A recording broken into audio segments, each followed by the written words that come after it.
Hey, David, Abby, Bailey. I hope you guys are doing well. I know this is a bit unconventional to be watching our LT training on a video, but I know with your unconventional schedules, this is probably a little easier for you just to simply watch this at your own convenience and to receive your training through a video here. So, we didn't meet over Google too because there really wasn't a lot of questions for me to ask, although the interaction would have been great. This is maybe just a little easier for schedules because a lot of the assignments that I've given you aren't able to accomplish. You're not able to participate in children's ministries and praise band and other things. So just thought this would be easier. So we'll go over your assignments, see how you did, and if you could respond to me by text, email, Facebook, whatever's easiest for you guys, and just let me know if you accomplished these. Last time we met was, I believe, in February. So the assignments I gave you were the Chapter 4 and I Am a Church Member. Of course, meet with your mentor, and then your Easter egg responsibilities. Well, Easter egg, unfortunately, Easter egg hunt was canceled, so you can eliminate that. So it would be meeting with your mentor, which probably over the phone or some way. Make sure you do that. Let me know when you accomplish that. And the other one would be to read your I Am a Church Member. Essentially, we're doing March and April's lessons together here, so your assignment will be simply to complete your book, to finish I Am a Church Member. So that's your main assignment. The other one would be to connect with your mentor this month in some way. Connect with them, pray with them over the phone, over video, as we're not able to get together like we used to last month. Hopefully we'll be out of that soon. And then, I don't know, we usually do a grad party in May, so that's kind of up in the air, so hopefully that will happen. Last time we did it prior to a small group, just because schedules were crazy with graduations and things. So we'll see what works. That's one of my favorite times. So hopefully that will work out. We'll be able to do that. And don't let me forget about that, the craziness of the schedule here. But we'll work on that. A date that might work in May if the restrictions are lifted, which we don't know if that's the case. So again, just to recap, finish your book. Meet with your mentor some way. Again, can be virtually or online. And then we'll work on the grad party date, hopefully for May. So we'll see how that works out. So if you could get your notebook out, I'll give you a second to do that. We'll be going over the lessons together. Again, we're going to go over March and April, and essentially these are our final lessons that we have because the May LT was the graduation date. The LT graduation party that we usually have together. So you should be in your notebook where it says 7 things every leader needs to quit immediately. 7 things every leader needs to quit immediately. It's kind of the negative side to hopefully put you in the positive light. So I'll go over each one of these together. The first one is measuring success compared to another's success. Just recently read in a book called The Gospel by J.D. Greear, and he said that when you compare yourself with someone, it produces 2 bad things. One would be pride, because you're like, oh, I'm better than them. Or the other would be despair, because you're not as good as them. So either way, comparing does not help you. It produces sin in your life. It produces not good things. So don't compare yourself and your leadership to others, because you can't. You are designed to be a leader that person is not. You're designed to be a leader in a way that they can't and that only you can. So be a leader that is that God designed you to be, essentially. And in that obedience and not comparing yourself to others is a great place to be in your leadership. Number 2, quit pretending to have all the answers, because you don't. No one does. Only God does. So don't pretend you have all the answers. And it's good to admit that right off the bat, to instead of trying to say, trying to either lie or try to figure it out on the fly. It's good to say, okay, I don't have an answer for this. Let's talk about it as a team. That's a good thing to do. Your team will appreciate your honesty. Your team will follow you when you surrender to your weaknesses. And really, the Christian life is all about surrendering, isn't it? Surrendering to God and your weakness. So you should do that with your team as well. The third thing is, sorry, I have something in my eye, is trying to be popular. So quit trying to be popular. I've done that a long time ago because it just never was going to happen for me. But if you want to be a popular, then be a celebrity, be an influencer, I guess they're called right now, where you go on YouTube and you get followers and you get paid for that. But that's not leadership, because there will be hard times where you are not the most popular person in the room. You have to confront people, you have to say the hard things, and it can be lonely at times. So it's not going to be that celebrity culture when you're a leader. You have to make difficult decisions. Which brings us to our next one, which you think might not be true, is quit leading alone. Now you're like, I just heard you say that it can be lonely at times. Sure, but don't put yourself in a situation where you are alone. Put yourself, surround yourself with people, not yes men and yes women. That's not what I'm talking about, where people are like, hey, do that. Yes, sir. Yes, sir. That's not what I'm saying. But surround yourself with people that care, that will keep you accountable, that will sharpen your character and sharpen your faith. Those are the people that you want on your team. And as a result of that, even when you make those difficult decisions and you might feel lonely in your decision and people are kind of not agreeing with you, they'll come around because they have the integrity. They'll come around because of the trust you've built, if that makes sense. Next one is quit acting like it doesn't hurt. When someone you trust betrays you within your group, within your friendship group, or within the group that you're leading, it will hurt. And don't just act like it doesn't. Don't act all tough and not go to God in your pain. And you may need to go to others in your pain. You may need to go to your mentor, a friend, or a parent, or someone close to you and share that pain with them. Don't just act like it doesn't hurt. The next one, quit trying to control every outcome. 3 reasons why that doesn't work. Number 1, I just gave it to you, sorry. 3 reasons not to do that. Number 1, it doesn't work. Number 2, it limits others. And number 3, it's not right. Okay, leadership is not about control. It's not a dictatorship when you are leading. It's a collaboration, essentially. You're leading people, but you're allowing them to have input within the decisions. You put together the agenda of what needs to be done, but it's not like you're telling people, controlling every aspect. If you control every little bit of and don't give any freedom within your group, it's going to be torture for them, and they'll not want to come. They'll not want to be led by you.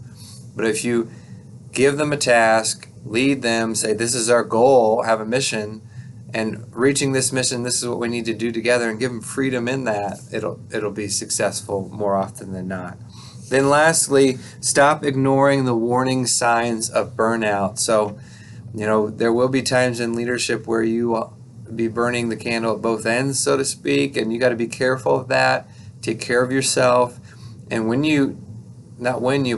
you reach burnout, make sure that you get help, that you get advice, that you get encouragement, that you go to God. And it is important that you have that daily time of prayer, daily time in God's Word, in being a leader, because you'll need to make sure that you fill yourself, because you'll be pouring out into others. Okay, so those are the 7 things. I got another list for you.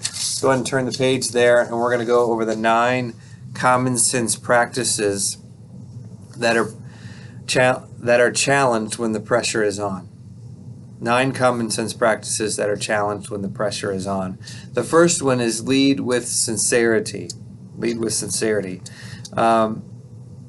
You must hold to your values. You must focus on truth. You must not compromise in that way, and be true to your heart. Be authentic. Don't lose your sincerity. Don't lose that when the pressure is on and when things get difficult. Number 2, possess a positive attitude. Lead with a smile.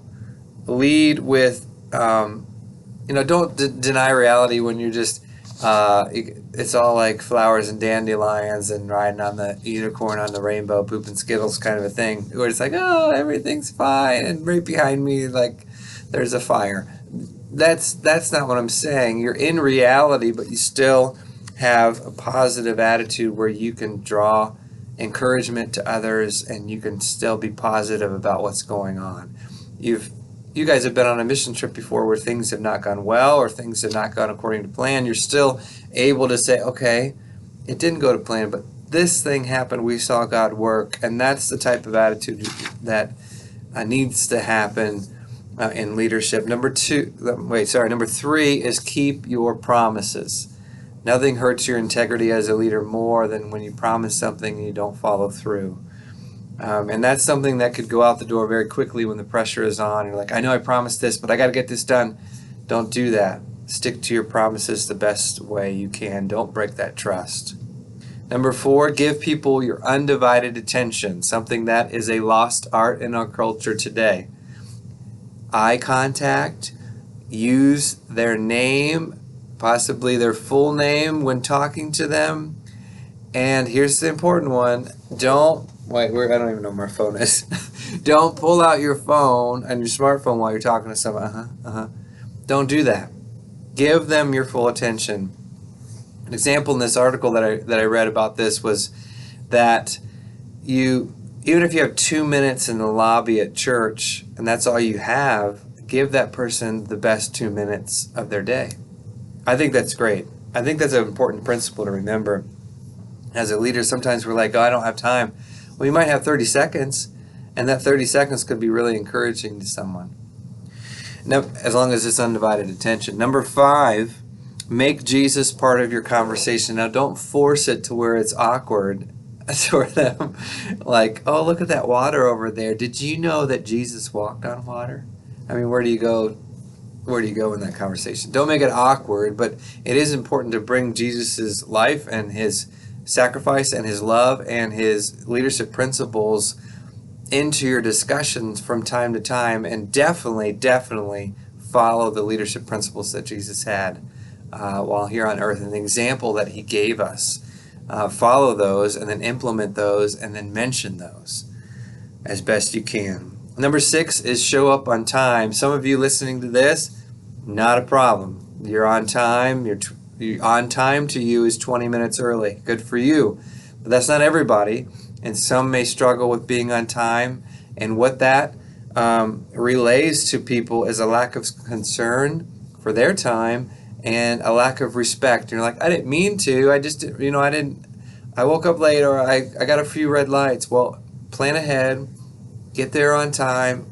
Better to even get there early, and that conveys that you care about their time. You care about the other person. And if you are late, apologize. Make known to them that you are sorry for being late. And you say, well, maybe it's not a big deal. Well, is it a big deal when you wait a while in a doctor's office or dentist office? It's the same thing. They're waiting for you. So don't do that to others. Show up on time. Number 7, demonstrate a lighthearted spirit. We kind of talked about that positive attitude, but even more so, passion is good. Intensity is good at times, but you can't be intense all the time. Okay, if you're in your leadership, you can't be like, all the time just screaming at your guys and your group, and you're just like, come on, let's do it, yeah. There's time for that. There's time to rally the troops. But most of the time, it's great to have a leader that's lighthearted, that smiles, that laughs. That's a leader that you want to follow. And if you think about the best teachers that you've had, right, over the course of your high school, most likely the majority of those are going to have a good sense of humor. They're going to be lighthearted. They were willing to laugh. They smiled a lot. They were kind. That lighthearted attitude. They were willing to inspire you and challenge you, which is also good. But they had that lighthearted attitude within their leadership. Don't take yourself too seriously in your leadership. That's important to remember. Number 8, pour your energy into it. Pour your energy into it. Show up to the meetings. Show up to the events. Show up to the things that you're in charge and inspired and ready to work.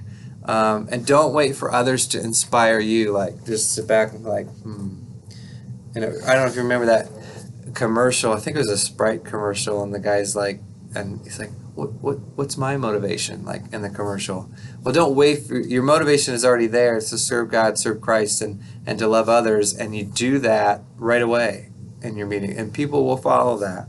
Lastly, take a minute to pray in the moment. I love this one that was suggested by this article, and it's a good one that we need to remember, is that sometimes we say, hey, I'll pray for you, but why not just take 30 seconds or a minute, and you have that typically, and just pray with them in that moment. And that will make a difference in your leadership. That will make a difference in that other person's life, because it's not you making the difference. It's now God's being invited into the process. So take a minute to pray in the moment. So those are some great principles, ones that I want you to remember and take to heart. And hopefully those encouraged you in your leadership and in your growth. All right, next we want to go to our Leader Treks Lesson 4. This is our final lesson in the Leader Treks series. It's called Leaders Need Mentors. It's interesting, I just was able to preach on that on Sunday. This was a coincidence. I just looked at my notes this morning and reviewed them, like, oh yeah, that's the same similar lesson that I got to preach on Sunday. So obviously God's teaching me the importance of mentoring and being a mentor and being mentored as well. So this basically says if you want to go to the next level in life, you need to be mentored, because you can only get yourself so far. The mentor will take you to that next level. And so it's important to having someone in your life that's spilling into you. When we did the survey all the way back in 2014 with our first LT class, the number one thing that they said in that survey was that they needed within the youth ministry was mentors. I thought that was really interesting, and it's a mentor that will help you again get to that next level, and they'll demonstrate to you what success and what the proper walk with God looks like. You want someone who is godly. You want someone that is walking closely with the Lord, so that they can give you that example and they can teach you how that example is lived out. There's two key roles that a mentor is within that relationship. They're a counselor. They help you with your issues and problems, and they're a teacher. They'll teach you how to navigate through those issues and problems. Mentors also have two characteristics. They have wisdom and they have trustworthiness. You do not want to have a mentor who doesn't have wisdom, and you do not want to have a mentor who's not trustworthy, that won't show up on time, that doesn't give you trustworthy advice. That's the wisdom principle as well. You want mentors that have wisdom, information, experience, confidence, and insights for you. Otherwise, you're really wasting your time, because they're not spilling into you what you need. The mentor also helps you in your leadership to excel and to succeed in that leadership. So they're as I said on Sunday, the mentor will try their best to bring you to the level of being able to mentor others and be a leader for other people. That's what a proper mentor does. And so I want to share with you this illustration. So in your notebooks, you may have it. I forget if I put it in there, but if you don't, I want you to draw a circle, okay? And essentially, in the middle of that circle, put the word you. And then above the word you, draw an arrow. And on the sides of the word you, draw an arrow to the right and to the left. And then draw an arrow down from the word you. Okay? So a circle with you in the middle, arrow up, arrow down, arrow to the right and to the left. Okay? Now, and you might even have, yeah, you do have that in your notebook. I see you have it now. Okay? So you see how the arrow goes up to the mentors, arrows goes down to the apprentices, and arrows go to the side to your peers. So mentoring is always happening, or should always be happening in leadership, where you are being mentored, okay? And you need to be mentoring others, and then you also need to be the example and the mentoring of your peers by the example that you have in your life. So your mentors can include not only the one that you're meeting with monthly, but your parents, your teachers, coaches, youth group leaders, pastors. Those are mentors in your life, and you need to make sure that you're listening to them and that they're mentoring you just like Jesus mentored the disciples in their faith. And then below you would be those, they're not below you. That's a kind of, I don't like the below you phrase. It sounds like you're insubordinates, but you know what I mean. Those are the ones that you're spilling into, that you're pouring into, that you're trying to mentor yourself and encourage. And some of you are already taken hold of that and read books with others. I want to encourage you, please find someone younger than you that you can mentor and help mature in their faith. Read a book together. Read a chapter of the Bible together. Find something that you can do together where you can spill into them and encourage them. And then, of course, your peers, those are those that are going through the same issues that you're going through. It's the Barnabas to Paul principle, where you're trying to help others that are navigating through the difficulties you are. Basically, the LT group, you all are peers, and you all in this group have been helping each other navigate through leadership growth. So Exodus 18:19 through 24 is an example of what a mentor looks like. You can turn there and look through that passage. Essentially, it's Moses, and he's overburdened with the amount of counseling cases he has to deal with, judgment cases he has to deal with, and his father-in-law comes by and says, "Listen, Moses, you need to do this. You need to separate in groups and divide it a little bit, and this is how it'll work better for you, and it won't be so stressful for you." And his name's Jethro. I love that name. It's like the closest name to my name in the Bible. That's not the reason I like it. I just think it's cool. But anyways, and then all of a sudden Jethro leaves. He's gone. Like, where'd he go? He's gone in Scripture. But that was his one purpose, was to just spill into Moses and help him with something, and it transformed his ministry to the Israelites. So he was able to see a weakness, point it out, help him, give him a solution. So he provided wisdom. He taught him. Gave him counsel. I mean, he was trustworthy because it was his father-in-law. So these are what a mentor looks like. Exodus 18 will show you what a mentor looks like. So each of you have a mentor, okay? And so the process is important still to do. There's I think there's a little sheet, like almost like a worksheet for you to fill out at the bottom there, what a mentor looks like. This is good for now and good for the future as you look for mentors in your life. So it's important to fill that out. So do that, please. And then you determine where and when you need to meet, and you've done that already with your mentor, and you probably have something that works already. But here's the deal: I want you to continue to get deeper with your mentor. So things to discuss: faith, family. Talk about your goals that you might have in your life. Maybe write down some hard questions that you've been trying to answer yourself that you can't answer.